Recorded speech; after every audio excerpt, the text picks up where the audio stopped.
everyone. This is a short message. Philippians 1, chapter 1, verse 21. It says the following. It says, "For to me to live is Christ, and to die is gain." Amen. For me to live is Christ, to die is gain. I was just thinking, the title of this message is called Living for God's Kingdom. Amen. So the first thing we have to do when we live for God's kingdom is we need to desire to do God's will. Amen. Amen. So every morning when you wake up, you must say, today I want to do God's will. You can do your own will. You can do the devil's will. You can do people's will. But to do God's will, you have to renew your mind. Amen. Amen. That's why the Bible says if you renew your mind, you'll find God's good, acceptable, and perfect will. Amen. Amen. So Jesus, even on the way to the cross, he said, if it's possible, let this cup pass me by. But not my will be done, but thy will be done. Amen. So he rather was prepared to suffer and do God's will than to cop out and not do God's will. Amen. Amen. So some famous preacher once said, God's will, nothing more, nothing less, and nothing else. Amen. So Jesus taught us in the Lord's Prayer to say, thy kingdom come, thy will be done on earth as it is in heaven. Amen. Amen. So every day we must just say, in every situation, Lord, what is your will in this situation? The Bible says, acknowledge me in all your ways. All your ways. Then I'll make straight your path. Amen. So it's very important to say, God, I desire to do your will. I will renew my mind in order so that I can do your will. Amen. Amen. God's will takes us to a good place. Amen. A place of prosperity, a place of healing, a place of protection, etc., etc. Amen. Then the second point is, when we want to live for God's kingdom, is we need to preach the gospel. Amen. Amen. Vanessa just read that verse that says, follow me and I will make you fishers of men. Amen. Amen. So God wants us to be fishers of men. Amen. Amen. Every one of us that is born again, we need to witness, we need to preach the gospel. Last time you went to preach, where did you tell me you went to preach? Back. Ellie Joseph. Yeah, praise God. So I was going to preach at Dylan Joseph to the people there. Hallelujah, what a blessing sounded. I still want to ask you about it. But we must preach the gospel or pray for people or witness to people about Jesus. Amen. Amen. So Friday morning, me and Rodney, we went here to Grant Avenue and we went and did the outreach. And we touched so many people with the gospel. Amen. Amen. We preached to them, we gave them a gospel booklet to read, and told them about Jesus, the love of Jesus. And many of them were Muslims. Amen. Amen. And here and there I could see we bumped into some Jewish people as well.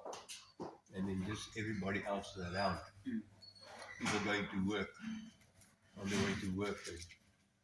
They went into some shops. Tell them Jesus loves you, give him a chance in your life. Amen. One Muslim guy owns a shop around the corner here.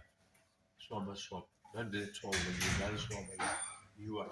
I told him, he was very open. Some Indian man. Looks like he comes from India. So I told him, just give God a chance in your life, a good chance in your life. I should pray to that guy, but nevertheless. So yeah.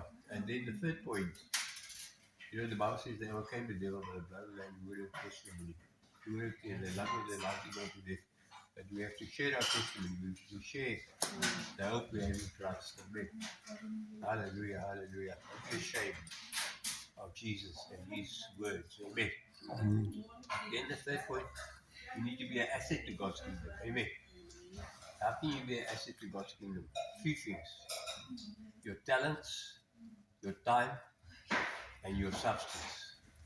You should invest into God's kingdom. Amen. Some people have got so many talents. They can do so many things for God's kingdom. Amen. Some come just like naturally. They can sing. They can play guitar or instruments.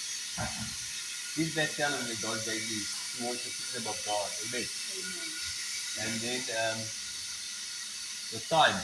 We have time for everything. You can be on the cell phone for hours, but we haven't got time to come to God's house or come to prayer meeting, for example. Now we must make time. Amen. And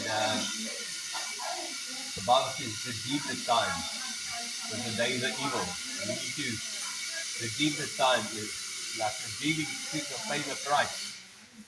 We need to pay a price and make quality time for God. Number one, we need to have a quiet time every morning. The first hour of your day should belong to God. Amen. Before you do anything else, spend time in the Word, spend time in prayer. Give God the first hour of your day. Some people give God the last hour of their day. I often like to give God my last hour of the day. From 11 to 12 o'clock at night, I read the Bible. Amen. I pray. But different strokes for different folks. But the next thing is your substance. Amen. Honor God with your wealth, the Bible says. The first fruits of all your crops. Then your barns will flow over and your vats will brim over. That speaks of your bank balance will be abundance. Amen. And then, so our time, our talents, and our substance. Amen. Honor God in that way. And then the next one, the final one, is persevere to the end. Amen. Life is here today, tomorrow is gone. Every second week, I hear somebody that I knew that passed away. And I think, my God, some of them didn't even know the Lord. Never mind serve the Lord. Some knew the Lord, but they never really served Him. And I'm thinking of last night when I went to watch a rugby quickly, before the Zoom meeting with Boris and them. I bumped into Mark. Mark, 8th Mark. He was watching the rugby about this coffee shop around the corner here. So then I talked, but I thought, Mark has got so many talents. He went to Bible college. And all that talents and substance that he's got, he's not really using it. He says, but he goes to gym and witnesses with people at the gym. Praise God, Mark, that's wonderful. But you should be more involved in God's kingdom. Amen. Doesn't even come to church on Sunday morning. Should be coming to church. Amen. Should be more active. He knows the word so well, he can be a preacher. One day I'll let him come and preach if the Lord leads me that way. Amen. But life is short. You're here today, tomorrow you're gone. I tell you, even just now, I can show you on my phone. A lady sent me a message on Messenger last night. She says, your friend, Petrus, is a friend from mine from Blue Plain days. He's my age. He was with me at school. He's about 72. He lives in George, in Hermanus. Not Hartenbos. Sorry, Hartenbos. He had a very bad stroke last night. Or yesterday. Apparently his whole one side is totally paralyzed. And I thought, he has kids. He might not make it. And he knows the Lord. I prayed for him for many, many years. And God saved his soul. Mightily. He was walking in the field and he just felt God's presence fell upon him. And in the field he repented and asked Jesus to come into his life. He was totally transformed. Amen. Very naughty guy. And God saved his soul and he could have been gone yesterday. Amen. By the grace of God, he's still alive now. Maybe he's not even alive. Who knows? But anyway, I'm going to try and get hold of him today sometime. But life can be short. The Bible says life is like a vapor. It appears for a moment and it is gone. So let's live for Christ. Like that verse that we read, for me to live as Christ, to die as gain. Amen. To live for God's kingdom. Amen. Hallelujah. So what are those 4 points that I mentioned? Number one, you need to desire to do God's will. Amen. Number two, you need to preach the gospel. Number three, you need to invest in God's kingdom. Number four, you have to persevere to the end. Paul says, I've finished my race. Henceforth is laid up in me a crown of life, a crown of righteousness. Amen. We're all in a race. When we come on the other side, we're all going to receive different crowns. Amen. Different rewards.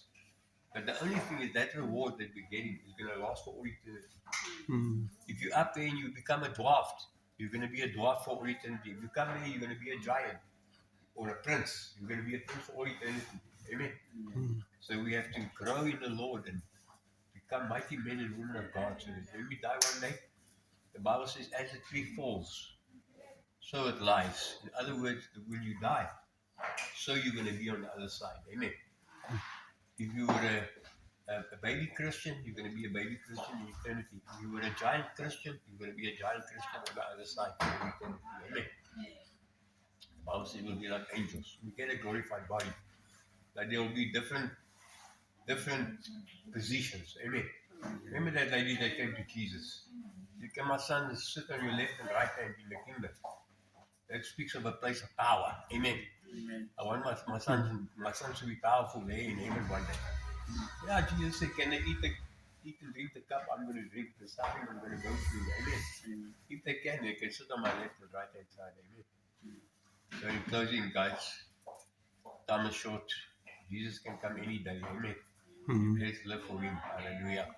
If you don't know Jesus, he loves you, he died for you. Open your heart right now and say, Lord Jesus, forgive my sin, come into my heart, come into my life, wash my sin away in your precious blood. Write my name in the book of life. I believe in you, I believe you died, you rose again so that I can have eternal life. Hallelujah. Amen. If you're sick in body, we rebuke that sickness in Jesus' name. Pray healing upon you from the top of your head to the bottom of your feet. By his stripes you have been healed. In Jesus' name, believe it and receive it. Amen and amen. Hallelujah. Praise God. Praise God. Amen.